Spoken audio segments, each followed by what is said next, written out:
Hi gang, Rob here. It is the afternoon of 23 February 2020. Coming to you today with a watch review of somewhat of a little darling in my life and apparently in the online watch community in general. We're going to look today at the Seiko SARB033, the legendary SARB033. Of course, more of a legend now that it's been discontinued. Let's take a look inside the box and see what we get. We have an outer sleeve followed by an inner box. Lid lifts off. Here she is. Wow, we're having a little light trouble with that black dial, aren't we? Yeah. So it comes on pillow as usual.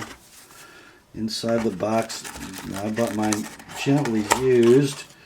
So extra links have already been taken out. It fit my wrist exactly. And, you know, limited warranty, hang tags, etc. Come in there. Probably an instruction manual in Japanese. And all that good stuff. Let's take it off the pillow. Put the box back together. Alright, there she is.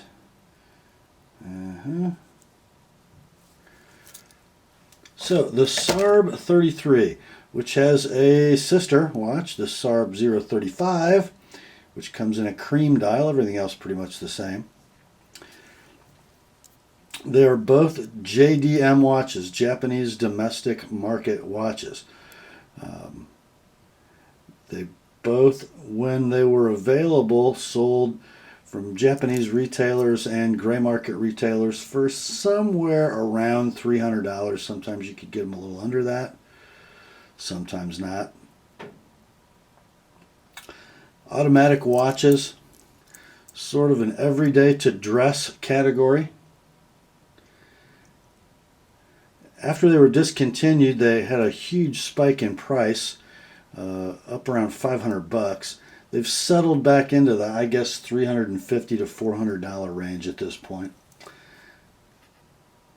The thing about these watches, the JDM watches in general, but these specifically, is that versus internationally marketed Seikos at similar price point, you get a higher level of finishing, better movement, and I think a little better styling, just a little more classically Seiko than we see with some of the international market, U.S. market watches from Seiko. Why is this watch so famous? Well, we'll get to that, but first, some nuts and bolts. Case dimensions, 38.3 millimeters in diameter, classic dress watch size. 11.2 millimeters of thickness. And you can already see, because of that svelte, graceful Seiko case design, it's going to wear even smaller and more comfortably than its dimensions would indicate. Lug to lug is a rather small 44.5 millimeters, and the lug width for your strap sizing is 20 millimeters. Finishes on the case, you have a brightly polished bezel, which is a really cool profile. Really cool profile. It's not, you know, a gradual decrease in diameter of the crystal. At the base of the bezel, it's narrow, then it flares out, and then comes back up to meet the crystal. Very cool. Everything's polished except the lug tops, which are very fine satin brushed finish. And it has what I call like a pillow top lug, which when I first saw these watches in videos and in pictures, I wasn't sure I would like. I bought one anyway, and man, I really do like it. It just gives it an added dimension from the classic Seiko style case that makes this watch kind of special, I think. You have a sapphire crystal on top with no AR coating, as you can see, and then an exhibition case back that is a Seiko Hardlex mineral crystal. We'll look at that more closely later. The dial on the SARB, and it's very hard to tell in this light, but it is a sunburst in black. Markers are straight baton markers, and they're a little bit concave down the center, highly polished, double marker at 12, a very truncated marker at 3 o'clock. And speaking of lume, you're going to have a small dot of lume at the inside of each marker. Lume on the hands as well. It runs about 2/3 the length of the hands, and I think you can see there's a line where the lume ends and what looks like another narrow spot of lume out to the point of the hand, but that's not. That's just white paint. I believe on the SARB033, the white one, that is black paint. And some controversy, I guess, about whether a watch this dressy should have lume or not. If you call it an everyday watch, you know, a dressy casual watch, the lume belongs. If you think it's a dress watch and it doesn't belong, more power to you.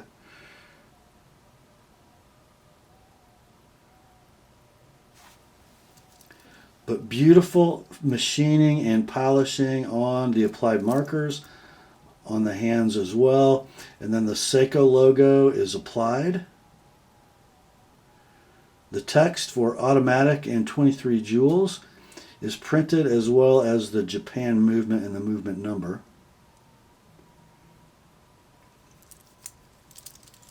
The crown on the SARB is signed with a deeply engraved Seiko S.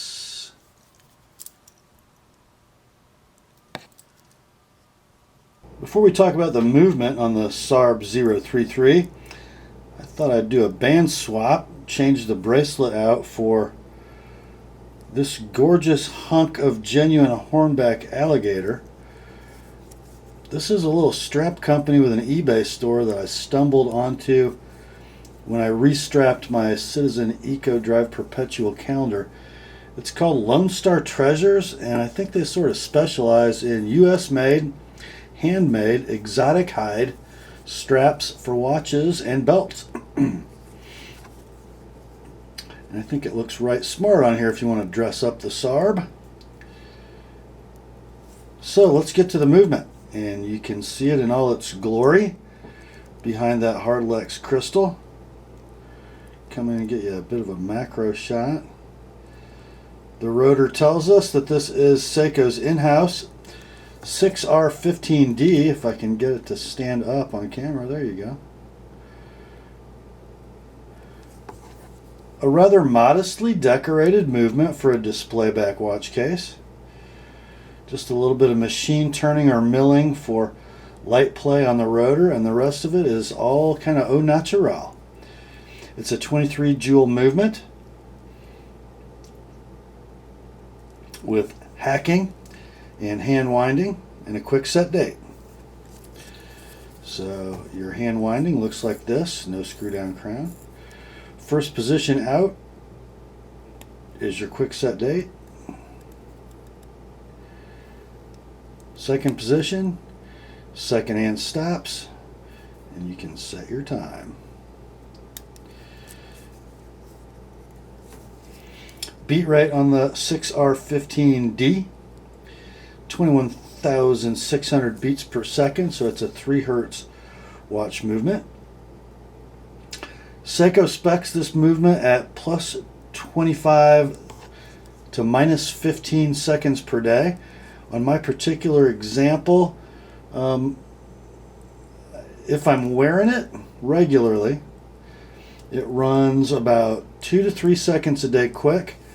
And I notice if I store it flat in my watch case, it tends to pick up a little bit more than that, maybe 4 to 5 seconds a day, which leads me to my next point / question.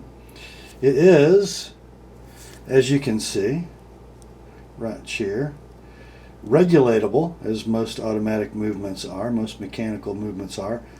I don't know if it's adjusted. And the difference between regulation and adjustment is thus. Regulation is changing how fast the watch runs to make it run on time, to change speeds. Adjustment is a much finer, more highly skilled process performed by watchmakers that kind of like doing a trigger job on a revolver. You're resurfacing, polishing, lapping small parts within a movement to make it run consistently in any orientation. So if you look at most Rolex movements, they're adjusted in 6 positions. Most other adjusted watches are adjusted in 5. So I'm not sure what Seiko's process for adjustment is on their auto movements, specifically the 6R. But attitude of the watch does seem to have some effect on how much time it gains. Besides the 23 jewels, you're also getting the DiaShock shock protection on the balance wheel assembly and a Sprung mainspring, which gives it 50 hours of power reserve. The 6R15, kind of known as the workhorse automatic movement for Seiko watches. It's a more complex derivative of the 7S26, featuring, of course, hacking and hand winding and a couple other improvements. The D version is its 4th iteration as a 6R.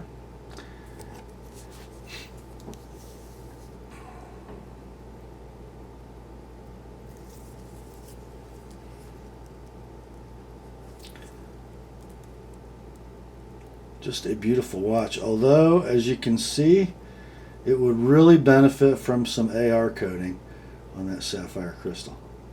One other point before I leave the back of the watch, I am very impressed by the case-back finishing adjacent to the exhibition crystal. It's nicely brushed and it features deeply stamped text. Not that stupid laser etched stuff that wears off and looks shabby after not so many months wearing a watch. So nice job, Seiko. And then adjacent to that, a nice polished finish where the spanner lugs are. Beautifully done. The bracelet, I think the watch takes a little bit of a hit for the bracelet. I don't think the brushing or the profile of that first link match the lugs very well. But one thing's interesting, because it's a horseshoe link, meaning the first hinge is actually inside the ends of the lug. It wears true to the lug-to-lug, tip-to-tip dimension. So it's really a nice piece on a smaller wrist, as you can see. But solid end links. All solid links, in fact. It's a 3-link sort of oyster design bracelet. Pins and collars for your link removal for wrist adjustment. A really good system, I think. Milled clasp mechanism with a stamped top. Dual pushers. Fairly positive engagement, not great. The one area of the bracelet really gets a hit is the way the clasp meets that first link. There's a big shelf there. Nice deeply stamped Seiko logo on the clasp, so it's going to be refinishable, and it'll need to be if you're going to wear it. The drape on the bracelet, super fine. Not a hair grabber. Moves around nicely on the wrist. Oh, you know what we forgot to talk about on the dial? That gorgeous needle with the eye of the needle counterweight for a second hand. It's just beautiful.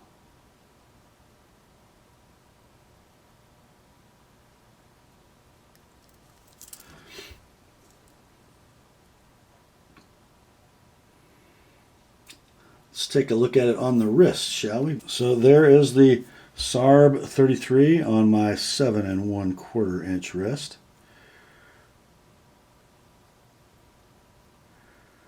Absolutely in proportion, not overpowering as a dress watch. And look how it lies.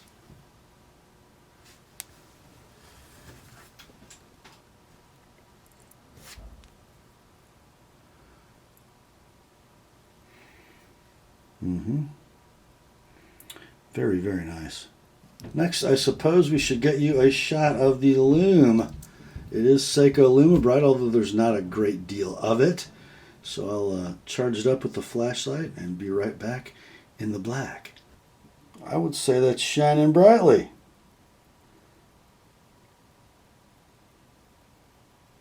For a dressy watch, I'm sure it's not going to last super long.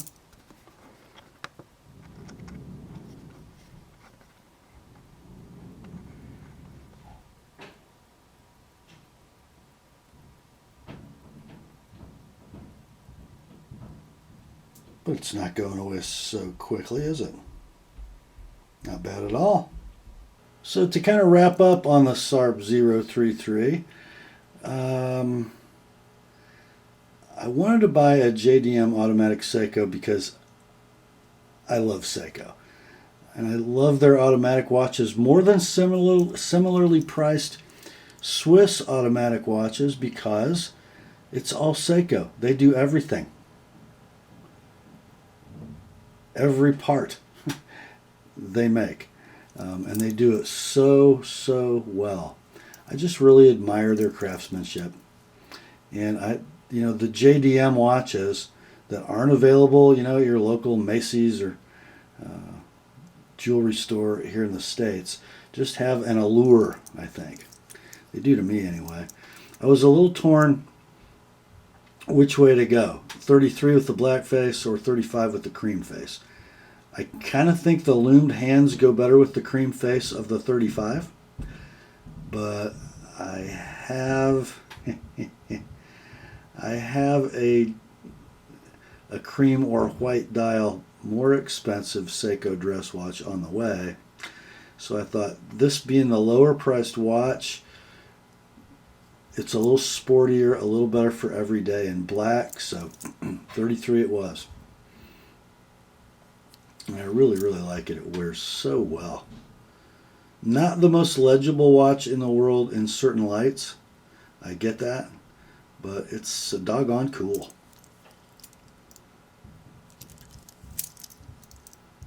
Mm-hmm.